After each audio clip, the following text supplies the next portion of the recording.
Welcome to the Deep Dive. This is a show that's designed to be your shortcut to clarity in a world just full of information. It really is overwhelming sometimes. Yeah, you know that feeling, right? You're constantly hit with data, headlines, opinions, but actually making sense of it, feeling properly informed.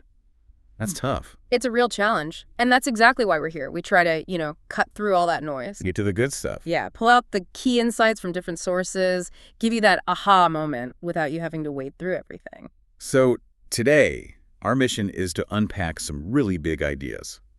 Some are quite profound. Others, well, they're intensely challenging. Ideas about health, society, even reality itself.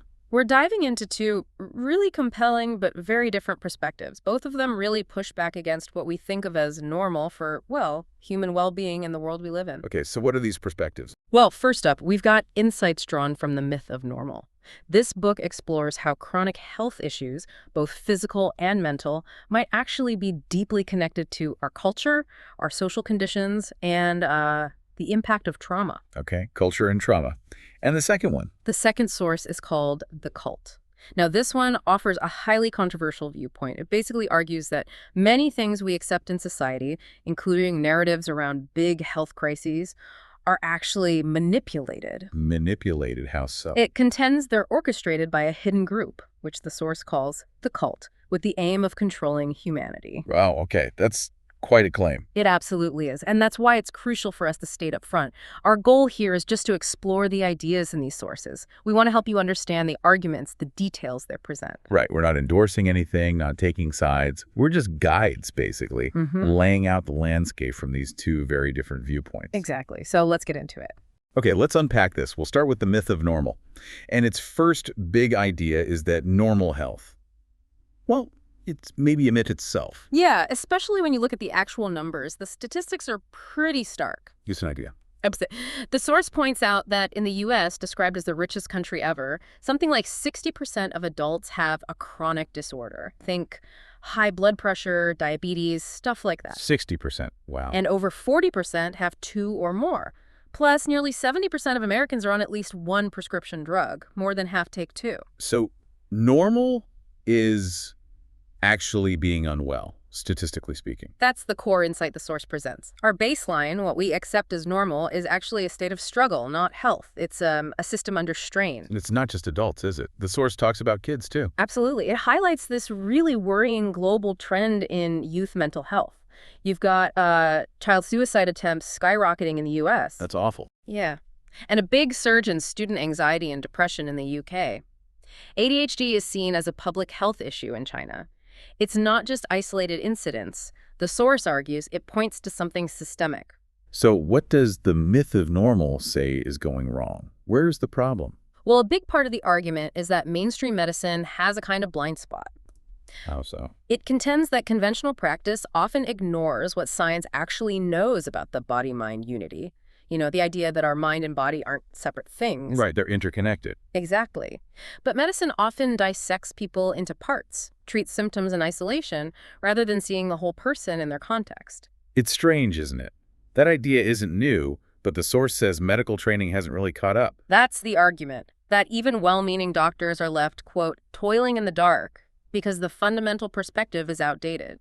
The problem isn't a lack of facts or technology, but an impoverished viewpoint. Okay, so if the mind and body are connected, that brings us to trauma, right? That was mentioned earlier. Yes, and this is really central to the book's thesis. It asks us to think about trauma beyond just the obvious big events. What do you mean? Well, the source distinguishes capital T trauma, identifiable awful events like abuse, violence, severe neglect, major loss, from something deeper. Deeper how? It talks about preverbal or subverbal psychic wounds. These aren't necessarily conscious memories, but they get stored in the nervous system, in the body itself. Can you give an example? The author actually shares a personal story. After being separated from his mother during wartime when they were reunited, he apparently didn't even look at her for days. Wow. As a child? Yeah. He describes that attachment as an early coping mechanism that got, quote, embedded in the nervous system, mind, and body, and it caused problems in relationships later on. So a survival strategy becomes a problem. Exactly. Disconnecting helps you survive horrors disorders, especially in childhood. But if that pattern isn't addressed, it can become a fixed way of being, leading to chronic suffering, maybe even physical disease. It limits our response flexibility. And science is catching up with this idea. It really is.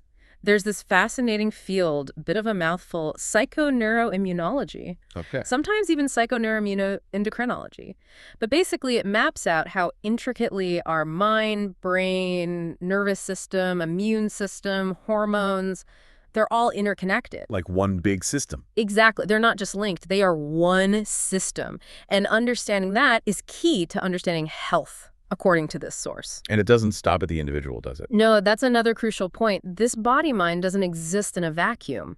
It's constantly interacting with relationships, social situations, history, culture. It extends way beyond just one person. So our environment, our society actually gets under our skin, so to speak. That's a great way to put it. And this leads to another powerful idea, the influence of environment and social circumstances, going beyond just our genes. You mean like epigenetics? Precisely. Epigenetics shows that our environment can actually change how our genes are expressed. That's huge. It means we're not just slaves to our DNA. Not at all. The source gives some really compelling examples. Like telomeres, they're like tiny caps on our chromosomes, sort of like cellular clocks measuring biological age. Okay. Well, studies show they shorten faster under stress. Mothers caring for chronically ill children, for example, tend to have shorter telomeres. That's a direct biological mark of stress. Wow. And other examples. Socioeconomic status. Studies in the UK apparently found differences in gene expression between men born rich versus poor. So poverty can literally change how your genes work. That's what the science suggests. And racism, too. The source cites research suggesting discrimination can account for over half the difference between black and white people in the activity of genes that promote inflammation, even when they're at the same socioeconomic level. That's staggering. It connects social issues directly to biology. Absolutely. And think about autoimmune diseases, things like Crohn's or lupus. Often, medicine calls them idiopathic, meaning of unknown origin. But their rapid rise, like inflammatory bowel disease in Canada, increasing over 7% a year for a decade, suggests it's probably not just genetics changing that fast. The source argues it points strongly to environmental factors. Are there links between specific traumas and specific diseases? The source highlights some research suggesting that. For instance, childhood emotional or physical abuse more than doubling the risk for lupus. And studies going back to the 50s and 60s found that prolonged emotional stress often preceded the onset of multiple sclerosis. Okay, this is really starting to paint a picture of how interconnected everything is. Now, you mentioned personality earlier. How does that fit in? Right, yeah. This is where the source says it gets really interesting. It talks about this surprising link between certain personality traits and chronic illness. What kind of traits? Specifically, it highlights observations about nice people. Nice people get sick more often. That seems counterintuitive. Well, it's more specific. It means people who maybe compulsively put everyone else's needs and expectations first, people who tend to repress their own so-called negative emotions like anger or frustration. Ah, okay. The people pleasers we talked about. Exactly. The source suggests these individuals have a higher likelihood of developing chronic illnesses and tend to have poorer prognosis when they do get sick. Is there a difference between repressing feelings and just, choosing not to express them sometimes? Yes, the source makes that distinction. Repression is seen as largely unconscious. You might not even be aware you're doing it. Suppression is more conscious, like deciding not to show you're angry in a meeting. Okay. But the argument is, if either becomes a habitual pattern, a default way of coping, it constantly triggers a stress response in the body. It's about chronically denying your authentic feelings and needs. And this can lead to what the source calls compensatory pseudo-strengths. Right. These are traits that look good on the surface, maybe being super charming, always driven to achieve status, or being a compulsive helper or caregiver. Things society often rewards. Totally. But the source argues they often develop to compensate for unmet childhood needs, like needing unconditional attention or wanting to be valued for who you are, not what you do. So they're like a protective shell. Kind of, but one that can end up encasing and walling off the authentic self. The source compares them to addictive behaviors. They offer temporary relief or validation, but don't address the underlying wound.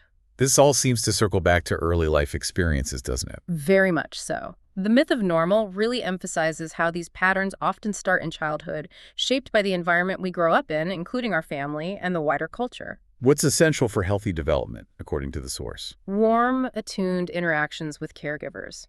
That sense of connection builds security. It references a Duke University study linking maternal affection in infancy to better emotional health in adulthood. So connection is key. Does it critique any common parenting practices? It does challenge the traditional cry it out method for sleep training. The argument is that letting infants get highly distressed actually stresses their developing brains. And what about wider cultural influences? The source argues that modern culture can actively undermine parenting. One big theme is peer orientation. Kids becoming more focused on approval from friends than connection with adults. Which makes them more vulnerable. Yeah, to things like conditional acceptance, insecurity, and bullying. The statistic that a third of children report being bullied is pretty sobering. And then there's technology and media. Right, what the source calls the corporate siege of immature minds. Think nonstop advertising, social media pressures, excessive screen time. How does that undermine parenting? It argues this stuff displaces the essential face-to-face interactions that build attachment, the things that release bonding chemicals like oxytocin. The example given is parents handing babies phones during nappy changes. Losing that moment of connection. Exactly, losing what could be a dynamic experience of interaction and attunement. Okay, so we've got individual trauma, personality patterns, childhood development. Now, how does the source connect this to broader systems, like the medical system itself? Well, it argues that the medical system often mirrors the values of the wider culture, particularly an atomized, materialistic culture, meaning it can reinforce the idea that our distress, whether physical or mental, is just an individual failing rather than seeing the societal context. Like blaming people for their lifestyle choices. Exactly. The source contrasts that kind of rhetoric, citing former UK Prime Minister Tony Blair talking about obesity or smoking with the underlying reality. The reality of the social milieu fostered by late-stage capitalism, which includes things like poverty and low socioeconomic status that heavily influence those choices. So it's saying individual choices happen within a larger context that shapes them. Precisely. It also talks about the social gradient. What's that? It's the idea that your health is strongly linked to your relative position on the social ladder. It's not just about absolute poverty, it's about inequality and the lack of control people feel over their lives at different levels. And that feeling of lacking control is stressful in itself. Hugely stressful. The source puts it quite bluntly. Health is particularly corroded by your nose constantly being rubbed in what you do not have. That connects directly to economic inequality, then. Yes. The source mentions things like IMF warnings about inequality reaching levels not seen since the Great Depression, rising food insecurity even in wealthy countries like Canada, all creating widespread stress. And loneliness, is that part of the picture? Definitely. Loneliness is highlighted as a major health hazard, and it's linked to societal changes like reduced social programs, fewer public spaces where people can just connect, and the way big corporations can dominate economic life. Like a big box store replacing local shops. Yeah, the source uses the example of Walmart potentially leading to more isolation by displacing smaller, community-focused businesses. There's also a point about values, isn't there? Materialism versus connection. Right. The source describes this kind of seesaw oscillation in society. It notes that when people or cultures prioritize money, image, and status, it tends to correlate with less empathy and more insecurity. And corporations play a role in shaping this. According to this source, absolutely. It brings up the example of sugar, quoting a Dutch health official who called it addictive and the most dangerous drug of all times. Strong words. Yeah. It describes how sugary, high-glycemic foods activate the same brain reward centers as drugs like cocaine or heroin. And it points out how corporations often target vulnerable groups with these products. Is there a link to economic systems? The source explicitly links the rise of neoliberalism with its focus on deregulation and market forces to rising obesity rates. It also points a finger at what it calls the sociopathology of the most powerful entities. Like citing how oil companies allegedly spent billions to block government action on climate change and funded campaigns to sow doubt about the science. The source's conclusion is stark. Greed is creed, and health nothing but collateral damage. Wow. Okay. The source also touches on race and gender specifically, doesn't it? It does. It introduces this concept from a Black American psychologist called the assaulted sense of self.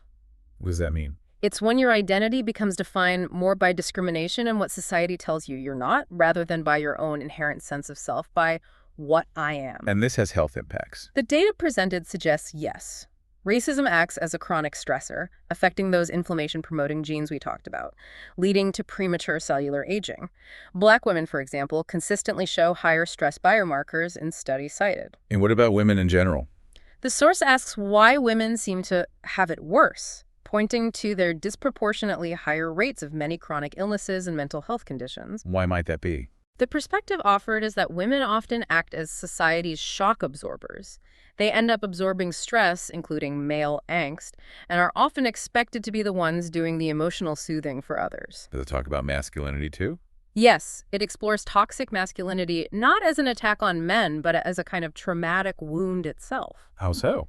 It suggests that boys are often socialized into manhood through disconnection, cutting off from feelings, vulnerability, trying to meet these often inhuman standards of always being tough and invulnerable, which is also stressful. Okay, so the personal, the social, the economic, it even connects to politics. It does. The myth of normal makes this argument that the political is personal. It suggests that the personalities and worldviews of political leaders are often shaped by their own early experiences, including trauma or misfortune. And this influences their policies and actions. That's the implication. It gives examples like former Canadian PM Stephen Harper described through his policies, Donald Trump, whose niece, a psychologist, called him a poster child for trauma. Even Hillary Clinton, presented as someone suppressing perceived weakness, perhaps reflecting certain cultural expectations. It's suggesting leaders' inner worlds shape our outer world. That's the idea. And it even looks at pop culture, suggesting it can groom us for a kind of passive engagement with politics, while also reflecting these deeper societal issues through the struggles of celebrities, addiction, mental health issues, self-harm. Right. Okay, that's a really comprehensive look at how trauma, society, and culture might shape our well-being from the perspective of the myth of normal.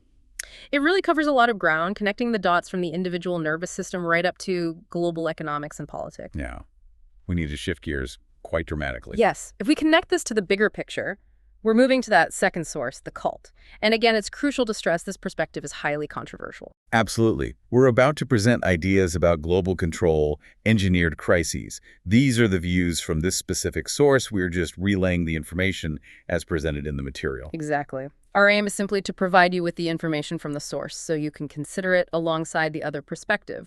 We are not endorsing or validating these claims. Okay, understood. So what's the fundamental premise of the cult? The core argument is that much of what humanity is taught as fact is nothing more than programmed belief. It claims our perception is shaped by information, and that information is controlled by this hidden group, the cult. Controlled how? Well, it points directly at alleged censorship by what it calls cult-owned and created internet giants, naming Facebook, Google, YouTube, Twitter. And what does it claim they censor? It says they delete unapproved opinion and label things hate speech simply because it's an opinion they don't want people to see. The source explicitly calls this fascism. Okay. And this relates to health crises. Very directly. The source makes the extremely provocative claim that the COVID phenomenon was essentially a hoax. A hoax, meaning? It contends there is no virus. It calls COVID-19 a mind virus, not a biological one. It states that SARS-CoV-2, the supposed virus, is a computer-generated synthetic fiction that has never been properly isolated. And it dismisses proof of viruses causing disease altogether. The source states there's no scientific proof that any viruses causes any disease. That's a direct claim from the material. Wow. Okay, so if there's no virus, what about the tests? The source attacks the validity of the widely used RT-PCR test. It quotes the test's inventor, Carrie Mullis, apparently saying it cannot detect infectious disease. So the cases and deaths. It suggests the definitions for COVID case and COVID death were manipulated. It even claims that illnesses previously classified as flu were simply redesignated as COVID-19. So according to this source, what was the purpose of lockdowns then? It describes lockdowns as coldly calculated tactics for human control. The alleged goals were to destroy independent income, make people dependent on a cult-controlled state, and wage psychological warfare on the human, individual, and collective mind. And the vaccines. What's the claim there? The source claims that mass global vaccination wasn't about health, but about infusing self-replicating synthetic material into human cells designed to cumulatively rewrite human genetics. Rewrite genetics, that's huge. It's a massive claim. It also posits that a truly deadly bioweapon would be too hard to control, so they used an illusory one, instead the idea of a deadly virus. What about masks and social distancing? How does the source view those? It describes them as tools purely for psychological manipulation to humiliate, suppress, and damage both physically and psychologically. Physically damaging? How? It claims masks cause dangerous oxygen deprivation and introduce microplastics into the body. It completely dismisses any health benefits and argues they were imposed solely for psychological reasons to increase fear and compliance. Does the source suggest specific groups were targeted? Yes. It asserts the cult is targeting the young, elderly, weak, and infirm. It describes alleged abusive school conditions for children like kneeling, no recess, and claims older people who remember life before this are being deliberately deleted. This cult, does the source say who they are or where they came from? It claims the cult isn't new, tracing it back thousands of years, mentioning specific groups like Sebastian Frankists as part of its alleged lineage. And how does it claim they operate today? It alleges they control political parties behind the scenes and orchestrate events using a technique it calls problem reaction solution. How does that work? They supposedly create a problem, like claiming Iraq had WMDs, gauge the public reaction, fear, demand for action, and then offer their pre-planned solution, like the war. Does it name any contemporary figures involved in this alleged agenda? Yes, it points to figures like Klaus Schwab of the World Economic Forum and Bill Gates as being central to the cult agenda. It cites Schwab's Great Reset book as using COVID to justify a radical transformation of society, ostensibly to fight climate change. And other familiar names. It contends figures like Dr. Fauci and Professor Neil Ferguson provide the policies implemented by what it calls the cult-controlled World Health Organization. How does it claim these policies are enforced? It talks about psychopaths in uniform enforcing rules and alleges that officials are reframed through training courses mentioning common purpose specifically to view the public as the enemy. What about the economic side? The source argues the pandemic was used by cult billionaires and corporations, naming Amazon, Google, Facebook, to gain near monopolies by crushing or buying up the opposition, massively increasing their wealth while small businesses suffered. Finally, does the source offer any critique of how people respond to all this? Yes, it criticizes what it calls the save me syndrome, the tendency for people to give away their power, looking for saviors outside themselves, whether that's a traditional god or political figures like Donald Trump in what it dismisses as the QAnon Trump psyop. It argues people need to find empowerment within themselves instead. Okay, that is a profoundly different narrative of reality compared to the myth of normal. Absolutely. Two incredibly contrasting ways of looking at health, society, and control. So where does this leave us? If we try to bring these together, what are the pathways forward offered, particularly by the myth of normal? Well, returning to the myth of normal, despite painting a picture of pervasive trauma and societal dysfunction, it holds out hope. It emphasizes that healing is possible. But it requires something specific. Yes, it requires opening ourselves to the truth of our lives, past and present, facing the difficult stuff, essentially. Is there an upside to facing that difficulty? The source talks about finding the gold in the wound. It gives these really powerful examples: a woman who survived a bombing, losing her leg, then climbing Kilimanjaro on a prosthetic. The author reconciling with the grandniece of Nazi leader Hermann Goering. Finding meaning or strength through adversity. Exactly. And it even introduces this concept of healing through disease. Healing through it, not just from it. Right, where the illness itself becomes a kind of teacher or an agent of healing. It tells stories of people having beautiful conversations with their rheumatoid arthritis, seeing a brain tumor as a dreadful gift, or leukemia serving as a wake-up call about workaholism. So listening to your body's signals, even symptoms. Yes. Treating symptoms not just as problems to be eliminated, but as messages from suppressed parts of oneself. The source mentions therapies like internal family systems, IFS, having positive effects on rheumatoid arthritis patients by helping them understand the parts driving the symptoms. And it suggests medicine doesn't always pay attention to this. It notes a lack of curiosity from mainstream medicine about patients who experience spontaneous remission cases where people get better unexpectedly. So what principles does the myth of normal offer for healing? It outlines 4 key principles, calling them the 4 A's. The first is authenticity. Being true to yourself. Yeah, and actively noticing when you're not being authentic. questioning those self-limiting beliefs that stop you. Okay, what's second A? Agency. This is about recognizing you have choices in how you respond to life, how you are in life. It's about renegotiating those old coping mechanisms or personality traits that might have kept you safe once, but now just keep you boxed in. So it's not just reacting automatically. Exactly. It leads to responsibility or response flexibility rather than just knee-jerk reactions or opposition. Third A. Anger. This one might be surprising. Anger as a healing principle. The source argues that pure anger itself has no moral content. Its only desire, it says, is a noble one: to protect your integrity, maintain boundaries, restore equilibrium. It's suppressing healthy anger that fuels chronic resentment and stress. Okay, and the final A. Acceptance. But this isn't about being passive or complacent. What is it then? It's about recognizing that in this moment, things cannot be other than how they are.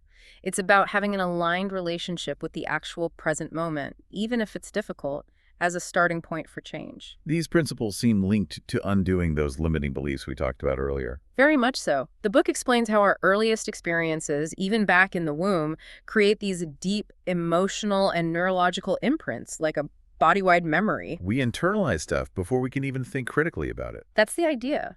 We download our perceptions and beliefs about life years before we acquire the capacity for critical thinking. And those early perceptions, right or wrong, become our operating truths. Is there a way to challenge those? One practical exercise suggested is to consciously relabel self-limiting thoughts. Instead of "I am unworthy," try seeing it as "I am having the thought that I am unworthy," or "I hold the belief that I am unworthy." Creating distance, becoming an observer. Exactly, becoming an impartial observer of your own mind. It also helps to understand that even seemingly undesirable patterns, like chronic guilt, originally served a protective purpose. So.